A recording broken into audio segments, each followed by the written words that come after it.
औज़ुबिल्लाहिमिनश्शैतानिर्रजीम बिस्मिल्लाहिर्रहमानिर्रहीम रब्बियात खिल्ली मुदखला सिद्दीक़ीन व अख़रिजनी मुख़रजा सिद्दीक़ीन वजअलनी मिन लदुनका सुल्तानन नसीरा।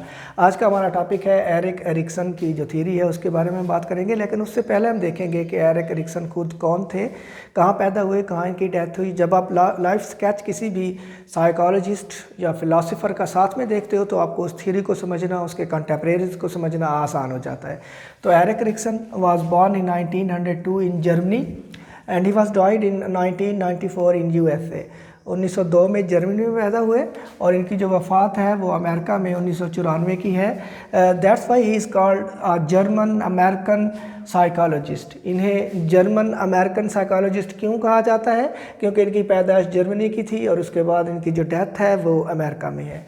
इसके बाद अगर हम आगे चलें इनकी ज़िंदगी के बारे में, ही गेव द आइडिया और ही कॉइन्ड द टर्म। कौन सी टर्म इन्होंने कॉइन की थी? वो है लाइफ क्राइसिस। लाइफ क्राइसिस क्या होते हैं इस पर अभी हम बात करेंगे। इसके बाद ही वाज इन्फ्लुएंस्ड, इन पर जो असर था वो सिगमंड फ्रॉइड का था। सिगमंड फ्रॉइड की जो थीरीज़ हैं उससे ये मुतासर थे। सिगमंड फ्रॉइड की जो बीवी मिसेस थी एना फ्रॉइड, उनके स्कूल में इन्होंने अपनी टीचिंग का आगाज़ किया। सिगमंड फ्रॉइड से इनकी एक पार्टी में मुलाकात होती है। इसके बाद अगर हम आगे देखते हैं तो इसकी जो थ्योरी है लाइफ क्राइसिस के साथ साथ इसको आइडेंटिटी क्राइसिस भी कहा जाता है।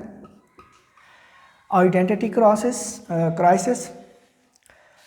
इसके बाद इनकी मुलाकात होती है अपनी जो मंगेतर थी एना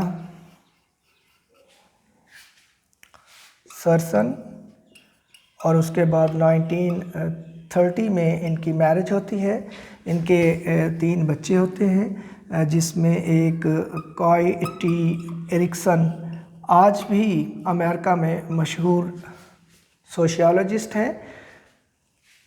तो सिगमंड फ्रॉइड से ये मुतासिर थे। इन्होंने टर्म आइडेंटिटी क्राइसिस डेवलप की या बनाई। इसके बाद उन्होंने अपने नाम को चेंज किया। अगर और नाम इसका आप देखना चाहें, पुराना नाम इनका था एरिक होमबर्जर, से इन्होंने अपना नाम चेंज करके एरिक एरिक्सन किया। 1933 में ही वाज शिफ्टेड टू अमेरिका। यहाँ पर इन्होंने जो थ्योरी दी, थ्योरी के बारे में हम जानेंगे। एरिक एरिक्सन थ्योरी उसका नाम है। इसके अलावा ये सबसे लंबी थ्योरी है, सबसे ज़्यादा स्टेजेस इस थ्योरी में है, 8 स्टेजेस हैं। तो इनकी जो थ्योरी है उसका एक नाम एरिक्सन थ्योरी है, दूसरा नाम इसका लाइफ स्पैन थ्योरी है। लाइफ स्पैन इसे क्यों कहा जाता है?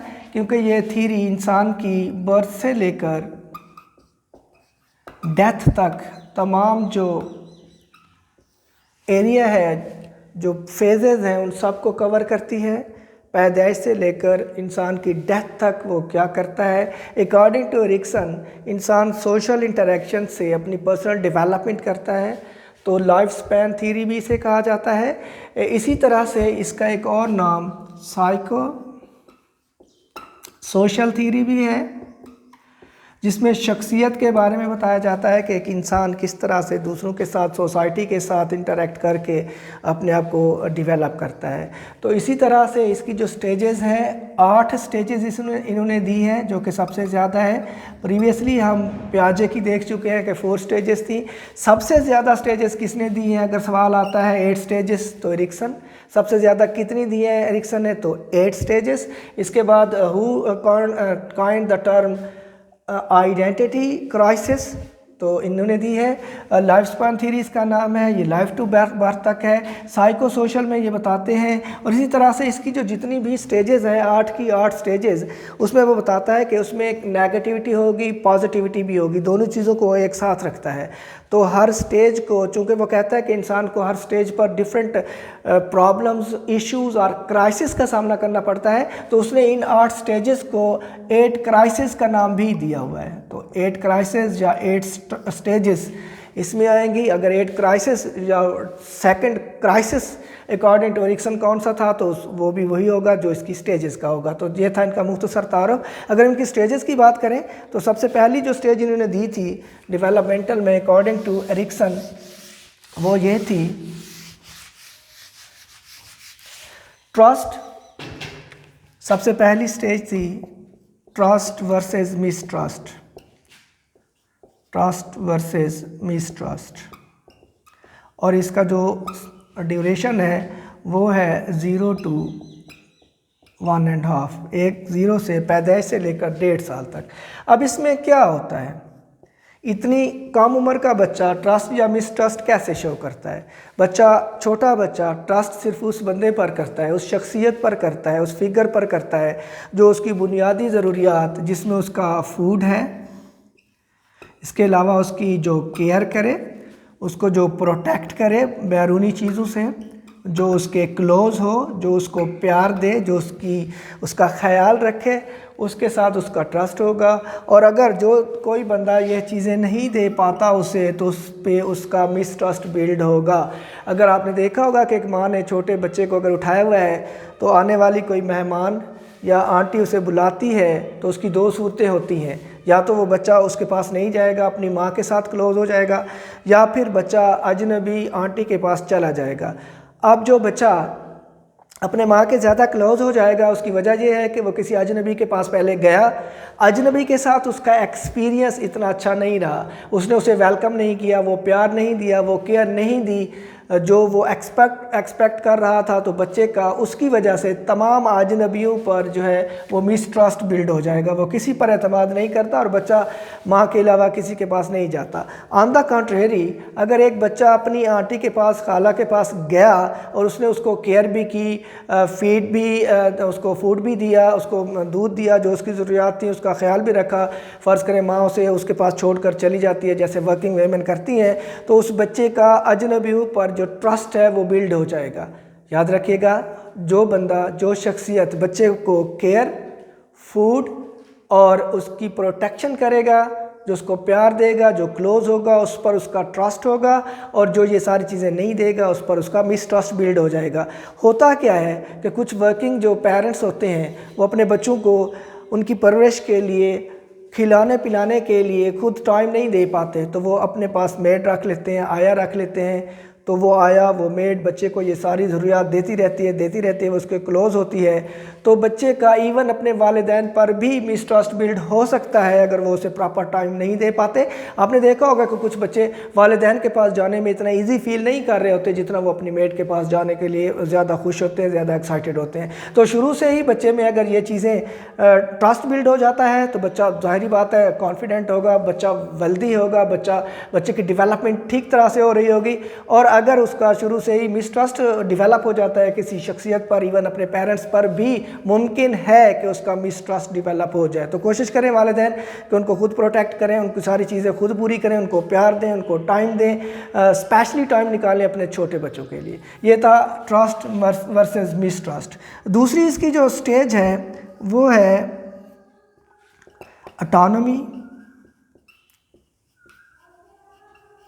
वर्सेस शेम और डाउट। ऑटोनॉमी क्या होती है? ऑटोनॉमी कहते हैं उर्दू में खुद मुख्तारी। खुद मुख्तारी बच्चे में आएगी, और ये खुद मुख्तारी कब आएगी? छोटे बच्चों को आपने देखा होगा, इसकी जो टाइम है वो है 1.5 साल से 3 साल तक। 1.5 से 3 साल का बच्चा अपने काम खुद करने की कोशिश करता है। वो कहता है कि मैंने अपना खाना खुद खाना है, मैंने अपने कपड़े खुद बदलने हैं, मैंने अपना जूता खुद पहनना है। जब उसे ये सारे काम खुद से करने दिए जाते हैं तो बच्चे में खुद मुख्तारी का जज्बा या ऑटोनॉमी पैदा हो जाती है। बच्चे में कॉन्फिडेंस आता है, बच्चा फील करता है कि मेरी भी इंपॉर्टेंस है और मैं कर सकता हूँ। स्पेशली उसके अंदर ये एहसास होता है कि आई कैन डू इट, और जब बच्चे में बल्कि किसी भी फ़र्द में ये वाली फीलिंग डेवलप हो जाती है कि आई कैन डू इट, तो वो हर हाल में कर लेता है। तो जब आप बच्चे को ये सारी चीज़ें करने देते हैं, आमतौर पर आपने देखा होगा कि वालिदैन बच्चों को सख्ती से रोक रहे होते हैं कि आपने ये नहीं करना, आप कपड़े ख़राब कर दोगे, आप जूते ख़राब कर दोगे, आप बेड ख़राब कर दोगे, आप घर के बर्तन ख़राब कर दोगे, आप फ़र्श ख़राब कर दोगे। तो उसका नतीजा क्या निकलता है कि बच्चे में शेम और डाउट डेवलप हो जाता है। बच्चा ज़िंदगी में किसी भी काम करने से पहले वो डरता है, वो घबराता है, उसे ये फ़ील होता है कि अगर मैं ऐसा करूँगा तो मुझे सख्ती से रोक दिया जाएगा। तो कोशिश करें कि बच्चों को अपने काम खुद से करने दें। इसके आगे एक और पॉइंट होता है कि बच्चे, कुछ वालिदैन अगर वो बच्चों को काम करने देते भी हैं तो उसके बाद जब वो कोई गलती करते हैं, कुछ ख़राब कर देते हैं, तो फिर उनको खुद से ठीक करने की कोशिश करते हैं। ऐसा ना हो, ऐसा ना करें। बच्चे को अपना काम खुद करने दें ताकि उसमें ऑटोनॉमी डेवलप हो, उसमें शेम और डाउट की सूरत हाल ना हो। और अगर वो काम करने के दौरान कोई गलती भी करता है तो याद रखिए कि उसे उसकी अपनी गलती भी खुद ही संवारने दें। उसे आप गाइड करें, उसे आप बताएं कि आपने ये गलती की है, प्यार से बताएं, और उसको इस तरह से ठीक किया जा सकता है, और ठीक भी उसे खुद ही करने देंगे तो उसके लिए बेहतर होगा। तो अगर आप बच्चे को अपने काम खुद से करने देंगे, छोटे छोटे काम, जूता पहनना जैसे कपड़े तब्दील करना, इस तरह की छोटी छोटी चीज़ें, आमतौर पे बच्चे बड़े बर्गर फैमिली तरह बना देते हैं, उनको बड़ा ज़्यादा केयर कर रहे होते हैं कि आपने नीचे नहीं उतरना, आपके कपड़े ख़राब हो जाएंगे, आप मिट्टी में चले जाओगे, आपके पाँव ख़राब हो जाएंगे। ये सारी चीज़ें बच्चे की फ्यूचर पर्सनैलिटी डेवलपमेंट में इंतहाई नेगेटिव हैं।